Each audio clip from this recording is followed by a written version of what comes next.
Hey all, hope you all are doing good. So today we are not going to create any flow, we are not considering any use case, we are not going to understand anything new. Okay, so the only agenda of today's video is to see what all services, what all components, and what all things that are available in the modeler. Okay, for each kind of things, what are the properties available. So what you will understand, what we will get out of this is okay. So whenever we see some use case, right, whenever some POC or some design is happening, we can correlate, okay, for this use case this can be the solution, and for this solution, okay, these are the services that are available. So until and unless we are aware of what all things are available, we cannot think of implementing, right? And that is the first point. Second point is, if we already know what are all the features available is, so in that case, if we see any new flow, okay, we can easily say, okay, this must be meant for this kind of purposes. So that's how we can correlate. Again, it is easy for understanding whenever you are exploring something new. Okay, and finally the third point is the amount of time that we see, okay, build your foundation and then go for any kind of development.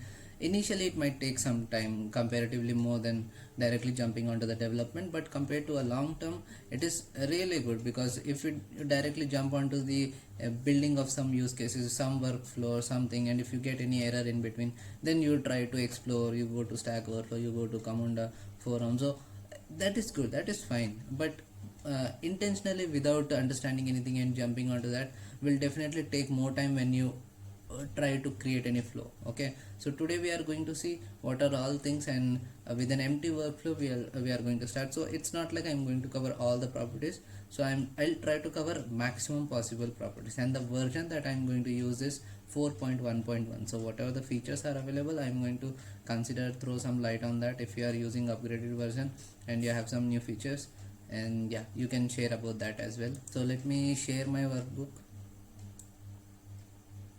Okay, so this is an empty workbook, right? Let me open new file, BPM and diagram. Okay, so this is version 4.1.1. so as per my understanding, this is released 1 week back. Okay, now first thing first, so this empty circle you can see is, right, this is for starting of anything. Okay, now if we don't give anything, it is a simply start purpose. Okay, now what all things that we can do with this? Click on this. Okay, before even getting onto that, let me delete everything. This is an empty workbook, right? So with an empty workbook, what all we can do? Okay, so for that, if you can see this properties panel, let me open that. So here you can see two things, ID and name. So what this is, so in any software, it might be Camunda or it might be anything. So okay, even if it is in HTML, okay, ID, okay, there might be some other cases of use name, but in context of our Camunda software or workflow, we can say ID is nothing but a unique identifier given to any kind of object. It might be a workbook, it might be a component, it might be a complete process, it might be a ruling engine and anything. Okay, even the form variable. Okay, for everything we have ID is nothing but to uniquely identify anything internally. Okay, so if you write here let's say D point process 1, okay, this will nowhere be visible. Okay, so when you are trying to see in the Camunda tables, okay, where is this flow, there you can see, okay, this is the ID. So even if you are not getting, everything is fine. ID is meant for internal communication between one component to another component, or for Camunda to identify. But for us to identify, we have something called name. Okay, so if I write here D point process 1, okay, so when I deploy this on my Camunda engine, I can see a process deployed with the name D point process 1 with the spaces. Okay, so this is simply, we can say, a label.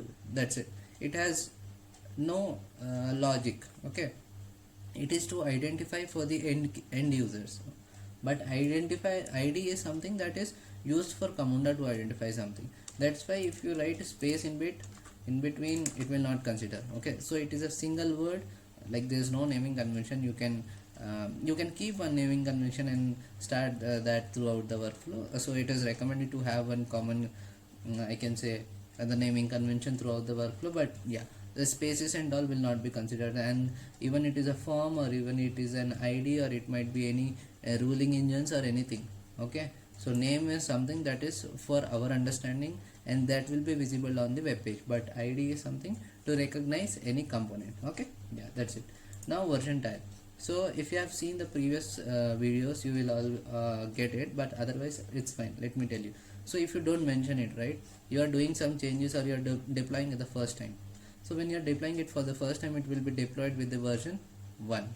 Okay, now when you are deploying it for the second time, it will deploy with version whatever the previous latest version was plus 1. So if the latest version is 1, now it will be deployed with version 2.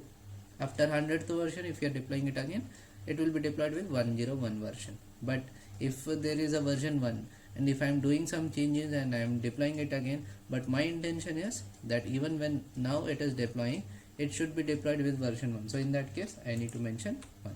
Okay, I hope that makes sense. So there are many other uses for this version tag as well, while calling some other processes from one process to another. And for API call, we also use these kind of things. Okay, this is the tenant ID, this is the process key, and all those things. So in that case also version can be useful. But for now, if you didn't got that, just keep in mind that if you don't mention the version, it will be like the latest version plus 1. Okay, otherwise if you mention it, that will be considered for the deployment. Okay, now task, job priority, candidate, all these things, it is out of scope of this video. Let's not consider that for now. Okay, now coming to the listener. So this we are going to cover in a moment, but for now let me show you that if you click on plus, okay, and here we have different types of things, like you can have a Java class. So when you're talking about Java class and there is some logic in the Java class, it must and should be implemented with the interface called delegate. Okay, so if you are not familiar with Java, that is fine. Now you have next is expression, delegate expression, and script. Coming to script, if you click on script, you have something called a script format. So here initially I was like, okay, if I write this thing JavaScript script, does it make any sense? Of course it is. Okay, so we if you write ABCD here, right, and when you try to deploy, it will say, okay, ABCD, there is no such kind of script present. So it means it is actually recognizing it. So here you can write JavaScript, you can write Groovy. So all that support is available for the command line engine. Okay, so I hope the script format is now familiar for you. Next we have inline script or external resource. I hope this is like self-explanatory. If you have only some lines of code to be written, you can do in the inline script, and you can drag and drop and you can write whatever you want. Okay, but the only thing is, if you want to return something, that will be the final line. If it is a function, well and good, but if you want to return something, like if I write a plus b, next I write c plus d, next I write e plus f. Okay, so this is going to be like my final thing that is coming out of the script. Okay, but here you can see there is nothing like the return variable, no one is catching it. So here I can say this part of the box, this part of the script, it is not going to return anything. Okay, so if you want to set any variable, you can write execution dot get variable, execution dot set variable, all those things you can use. Okay, so far if you didn't get anything, fine, still fine, because we didn't started the components part yet. So this was, I was explaining the properties. Why? Because for all these components, again you are going to see these properties, and we are going to make use of these kind of things again and again. Okay, next we have extensions. So again, this is not in the scope of this video. Okay, so I hope this makes sense. So why I talked about return type is, we are going to use script in these components again in some time, in 2 or 3 minutes. There you are going to see that we are going to make use of the script, and we are going to return something from this. Okay, and coming to field injection, already I made a use case on this, so please go and watch those. Okay, now coming to our actual components, right? So if you can see this, and then this, and then finally this. So yeah, right. So if you want to start anything, right, you will go with this. Okay, so if you simply call it and you want it to start it, so you'll use simply an empty circle. But if you want that I'll send a signal, or I'll send a mail, or I'll send some event, that okay, if this is happening, you can cause this. So if you are familiar with, I can say, AWS Lambda function, so what happens, it will wait for some of the other event source to trigger, and then based on that, Lambda functions will trigger it's the code that is meant for execution. Okay, similar to that we have here, like we can have the empty circle which will be called whenever, which will be executed whenever we are calling, like through API or through our Java functions or Tomcat function. Okay, so if you can see, there is a spanner, right? Okay, this arrow is nothing but to connect to a different thing. So I can connect like this. Okay, and I can click on this and I can delete this. Okay, now coming to this spanner. So what spanner says is, whenever you are selecting any component, right, that component will have multiple types. So that's why this spanner. So if I click on this, I can see all kinds of types or subcategories for this start event. Okay, so let me show you. If you see, you are able to see the timer start event, right? So what it is saying, okay, whenever we calling it or some event is happening, if I click on this, okay, if I click on this, I'll see the properties and all. So again, I'll explain those in a moment, but for now, this is meant for what? This is meant for start. Why? Because this is the type of start event. So timer start event means, of course, we'll give some timer or we'll give some specific date or specific day or specific like weekday, like Monday, Tuesday, all those things we can give, and based on that this will trigger automatically, or automatically in the sense there is a timer, so it will execute. Similarly, conditions, based on condition it will start, based on signal it will start. So for all these things, if you can see signal, okay, so in properties, if you go, let me click on this and let me now click on properties and general. So for this you can see signal is there because it is a signal event, so it will listen to some signal. That's why its properties have a signal. Similarly, if I go for message start event, here I can see message, it is changed to message, right? So if I go to the timer, I can see the timer definition, like we have different formats to mention the time. So I can select a date, I can mention, like you can go through the documentation, it will have its own value, and we have already implemented a use case on this, so you can check that as well. So you can see for each type of artifact it will have its own properties. So what I do is, if suppose I don't know what to use at what point of time, so I'll simply drag here and I'll check on the properties. If I have the required properties or required action that I can perform, I'll go with that. Okay, so that's how, that is one kind of understanding what is the component is meant for. Okay, so I hope this start event makes sense. Okay, now similar to that, since you got the start event, I hope you got the meaning of the end event. So it is meant for ending the any kind of process. So even if you are not getting this, I am definitely sure that after seeing this video, if you see any other of my workflows, or if you see any GitHub example, or if you see any of your colleagues workflow or any workflow, okay, you will definitely, for sure, you will be able to understand. Okay, now coming to this, you know now what is meant by spanner. So spanner is nothing but the types of end events. So if I click on this, you can see message end event. So what does this make sense? So forget about the logic behind that. Based on what we have understood, what we are able to derive here is, okay, if some email comes or if some message comes, this process will simply end. Okay, so that's what it is. Okay, so let's say I have an end event here and I have a big workflow here, from starting from here, it is ending here. So in between some message comes, and here I am keeping an end event which is waiting for that message. So what will happen, the control is coming here and going here, but in between only there is some message came for which this end event was waiting, so it will simply end. Okay, I hope that makes sense. Now we are good with the end event, so you can try different things. So error end event, so if I click on error end event, what is it meant for? I click on properties, so I can see there is no error. So when creating the workflow, I'll click on plus and I'll say, okay, this is the error name, this is the error code, and in the business logic which I'll write here or I'll draw here, in that I'll say, okay, if you don't get this value, throw this error. So when I throw this error, there will be a catch error. Okay, so one of our subscribers have requested us to make a video on the business catch error, so that we will make soon. But for now, just try to understand that, like for every programming language we have try catch, similarly we have in this workflow as well. Okay, so this is just one method of handling the error. We have too many different kinds of methods and analogies and all. Okay, so for now, just we can see that if I click on this, I can see error. Okay, so when this error comes, the control will come here. So here it is not creating that error, but it is waiting for that error. Okay, I hope that makes sense. So now this is the intermediate event. Okay, so we see, like, suppose you can see my error, right? Suppose here, okay, here there is a one, I can say, workflow going on. Here there is a second workflow going on. Here there is a third workflow going on. So if some condition arrive, I'll say throw this. Okay, so that is like intermediate things happening. So it's like the logic is same even for start event, even for end event. Only things is at what point of workflow are we using it. If it is at the start, it is start event, end event, intermediate. I hope that makes sense now.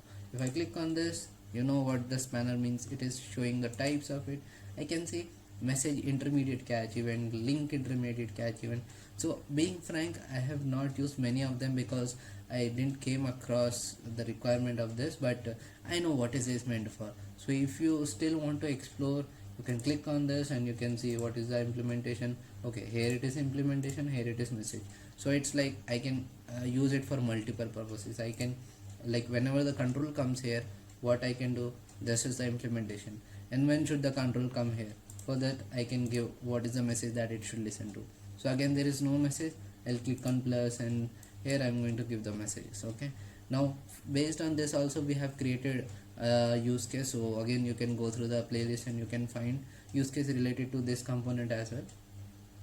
I hope so far it is very clear. If okay, at this point of time we cannot do anything, but at any point of time in this video, if you find any a kind of issues, or if you want any kind of suggestions on the use cases that we can do with that kind of component, just mention the time, just mention, okay, this is what I want, and we can try to work on it. Okay, even if I am not doing it, any other subscriber who is watching it can also help us. Okay, now coming to the fourth component, that is nothing but the gateways.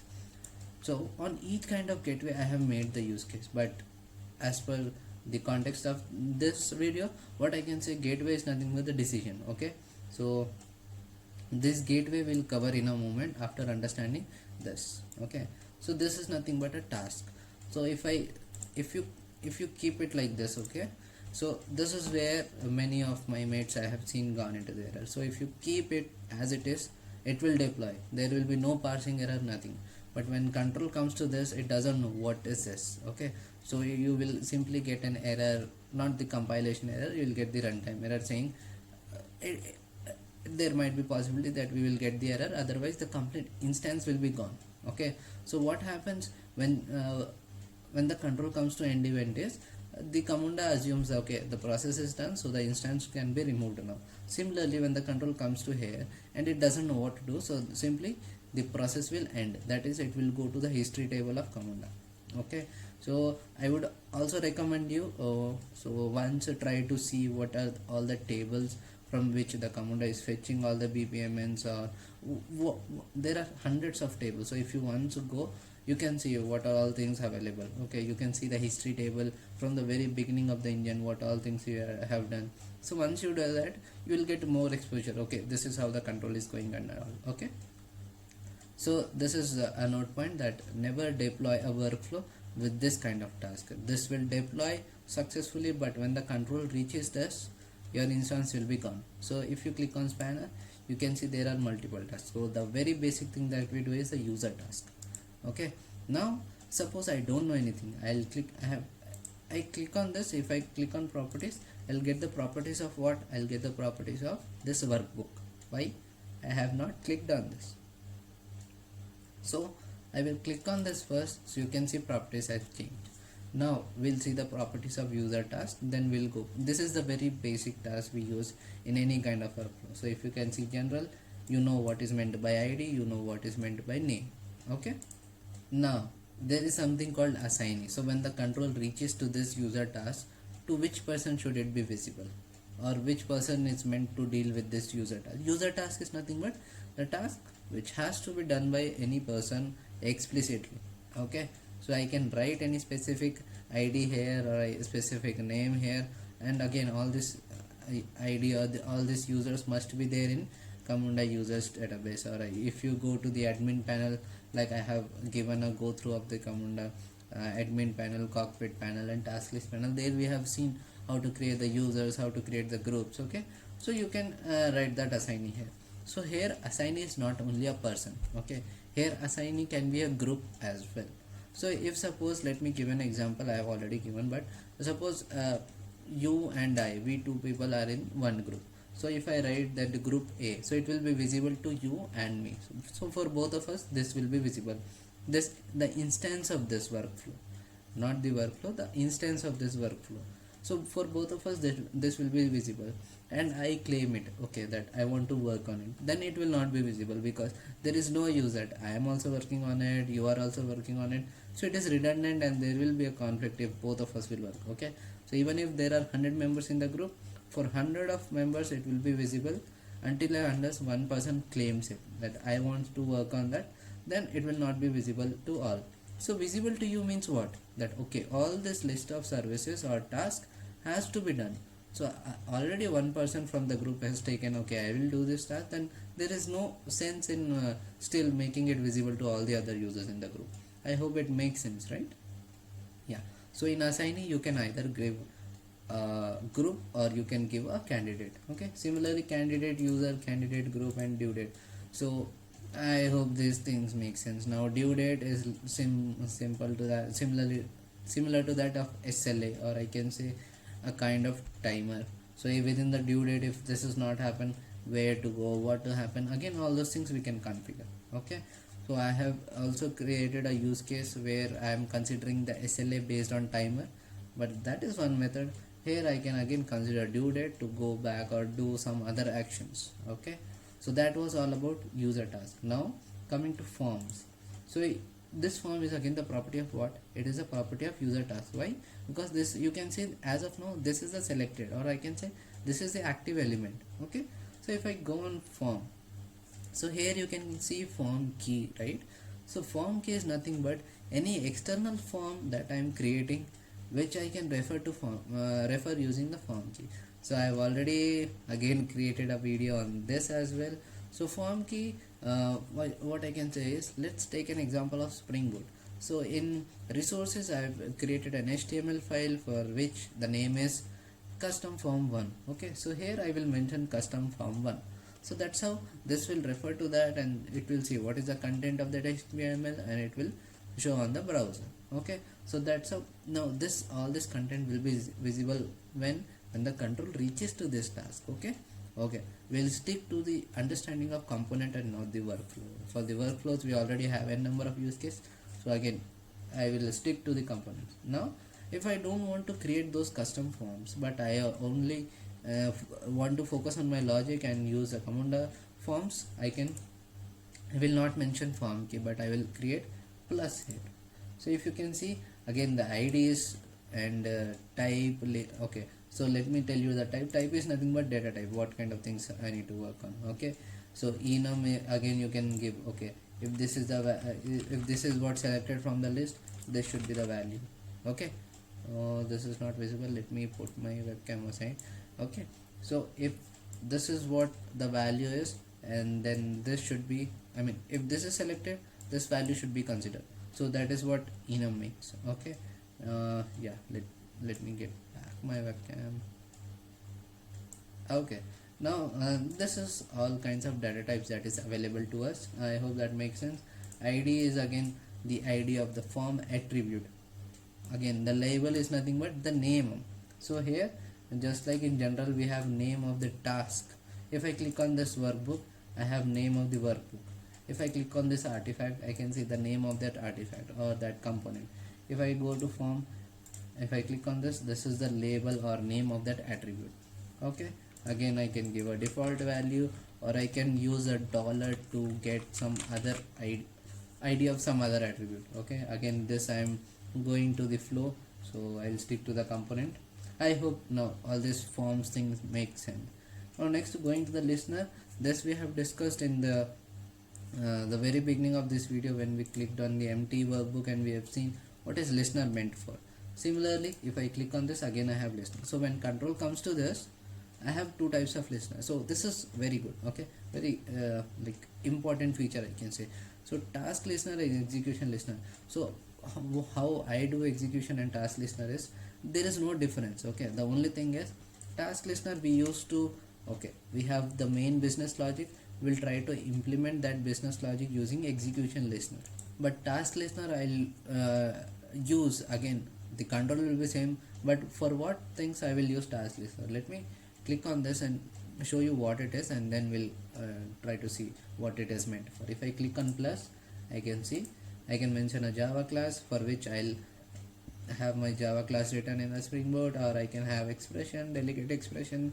Again, script I have Groovy and JavaScript, only these two things I have used. If there is any other things, I'm not sure, but for sure there is a compatibility of too many types of scripts available, so you can try different kinds of things. Okay, and if you can see all these properties I am getting from the execution listener. Similarly, if I click on task listener, you can see again I can see the similar kind of things, but the types are different. So here, if you can see the difference between the execution and task listener is execution I will use for my main logic, task listener I will be using for my sub logic of the task. Or I can say, for example, consider I want to do the logging, so I will use task listener for that. So you can see there is a delayed, or I can say CRUD operation. So I hope based on this options available you can understand. Similarly, like we have these options for task listener, do we have anything for execution listener? Yes, we do have. So if I click on execution listener, you can see start or end. So what does this mean? So as soon as the control comes to user task, if you want certain, like when you start your any kind of application, for example you want your database connection to be made, you want your IO operation or some file to be opened, you need to make sure that okay, all these resources are available or not. So those kind of initiation things, right? Similarly, when control comes here, if I want to have any kind of initiation logic, or I can say logic which I want to, this is the best example, the database connectivity. Okay, so if I want to have any such kind of logic which I want to be executed before the control stays there, as soon as the control reaches, if I want to execute anything, I'll have that under start and I'll write all my business logic here. But if I fill the form and I'm done with the stars, and then when I'm leaving this artifact, that is when I'm going out, so at that time I'll choose end, and I'll and the logic that is written in the scripts will be executed. So the best example is I have written something in the forms, and when I'm going to somewhere else, then the end logic, that is let's say the validation of email ID or the validation of some LinkedIn URL is happening. So those kind of things I can have in the end event type. Okay, I hope that makes sense. Now this input output, again we will cover that in a moment. So yeah, let me cover that now itself. Okay, yeah, just a second. So we have covered the user task, then we go to the service task. So if I click on service task, I can see the listener, input output, all these are common. But coming to the general, I can see there is something called implementation. So if I click on this, I can see that I can, like, this is the service task. So it is not like any person has to come and he has to implement. No. So this is something that will, whenever the control reaches to this kind of service task, it will implement or execute some logic automatically, and then it will move on to the next task. Okay, so here I can have something written in my Java class. For that I have Java expression, delegator, all these things, external, something which is out of the workflow, and I'm simply referring it. So simple example of this, we have seen the form key. Okay, HTML file is somewhere and I'm simply referring, okay, in this package this form is there, so simply refer that and render the content on the browser. Now this connector part is something new, so let me click on this. So if you can see, there is a new tab came, connector. If I click on Java, I can see okay, listener came, field injection came, what is it, new came. Okay, I can see the Java class came, right? I will simply mention the complete package name dot class name. Similarly, for each of them I have different fields, right?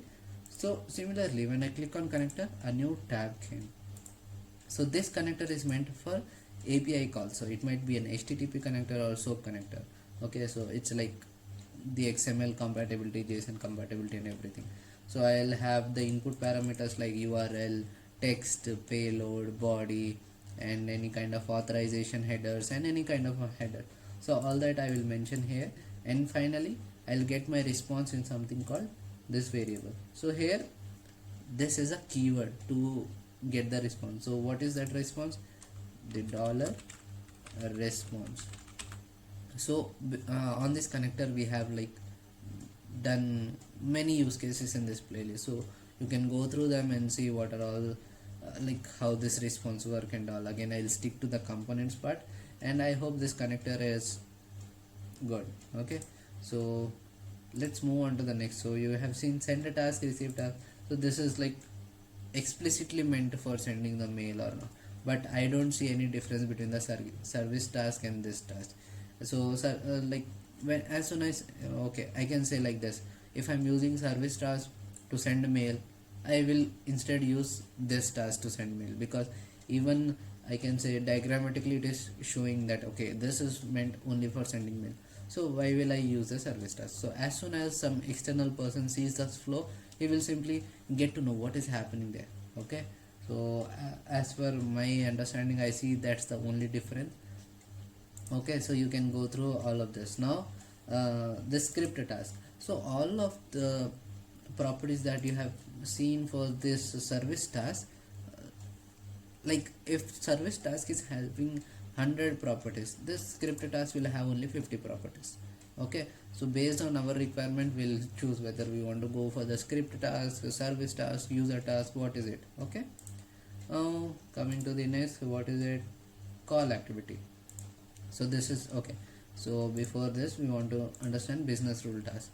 So if you don't know the DMN, just watch one video in the playlist, you will get it. So if I want to, like, I have a big workflow going on, and in the workflow itself I have a subtask from which I want to use a ruling engine. So I'll simply consider this kind of task, and in the implementation I will say DMN, and it will refer. If I click on DMN, it will ask for the decision reference.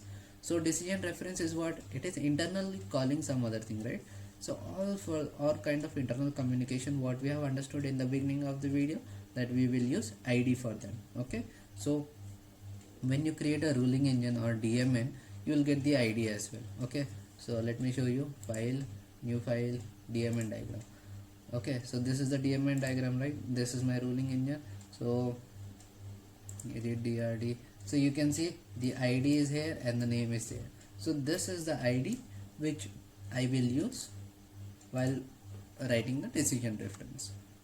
Okay, now coming to this tenant ID and result variable, thus let me cover. So tenant ID is nothing but the client ID. So why do we have tenant ID? Because like you are bank 1, I am bank 2, both of us can have a similar kind of business logic.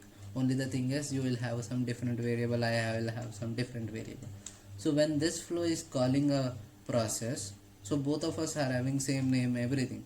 Okay, in that case it will mention in the API itself, okay, that I want to use this workflow, but that workflow is present with both the client, so I want the workflow with this tenant ID. So I hope that makes sense, and it is like recommended so that we can identify what are the list of processes that belongs to one client and what are the list of processes that belongs to some other client. Okay, now coming to result variable, you can see one DMN or call activity use cases, that whatever the output or the result that we are getting, we can have it under the result variable. So this is the logic that will keep it in mind, and we'll move on to the next thing, that is the call activity. So in call activity, we'll understand only one thing, the call activity type. Okay, so if you select BPMN, what is BPMN means? The workflow that we are creating is nothing but a BPMN. Okay, so out of my workflow is having 100 huge number of tasks. Okay, so if I want to have one more process which will have 100 more tasks, it will like very difficult to manage and to understand. For everything it will be like too much confusion, chaos will be happening. So I'll simply call that. Okay, there is this process, I want to call that. Now the second best thing that I can say the best thing that we go for this kind of things is, suppose there is a process which is common to multiple workflows. So in that case, I'll have that workflow created, and in the multiple process that is using it, simply I'll use the call activity and call that process. Okay, so again here you can see input and output. So what are all the parameters that I want to send from my workflow to that other workflow for which I am calling, and what are the variables that it is creating, and what are the all I want out of the variables that the other workflow is creating. So basically we use all and all, like all inputs, all parameters that I have created, send them all to other process, and the same thing I expect from back. So that is good, but again it will create issues in terms of latencies, in terms of IO operation. So if I have to like I have 1,000 variables, and I want to simple logic in the sub process, so in that case I'll specifically mention, okay, these 5 out of these 1,000 variables I want to send to the common process, and out of the 100 variables that the sub process is creating, I want these 5 explicitly. Okay, so that was about our call activity, and I hope, yeah, all these things are clear. Now coming to sub process. Okay, so if you can see, if I click on sub process, let me have one more thing created here, and let me convert this to sub process. So no, this is fine. So for this we need to understand a bit more about this where is it, right, this one. So if I click on this, okay, I mean if I hover on this, what we can say is create expanded sub process. So if I open this, what you can see, it comes by default with the start event. If I delete this, for sure there will be some kind of parsing error, but what this is doing is in the big flow, okay, if something different, or I can say not the exception handling only, but there is certain condition, like out of the 1,000 instances, if there is one instances which is behaving differently, for which I have defined, okay, if this is the behavior, I want to get that instance to be moved to this kind of sub process. So at that time, instead of executing the main workflow, the control will come to the sub workflow, or I can say sub process. So for this I have okay, let me click on this. So you can see I have separate ID and name, and I mentioned that in my main flow. Okay, now this is the sub process, but if let me say I don't want the start event, and there is one more grouping like which I call explicitly. So what happens in this is, let me bring that here. Okay, let me, yeah, let me bring this here, and if I see, so this is something similar to sub process, but this is not sub process. So I'll have my workflow happening, I'll call this event, and I'll have some process executed in this. Okay, this is similar to that of call activity, but this will, again, we had seen the advantages of call activity.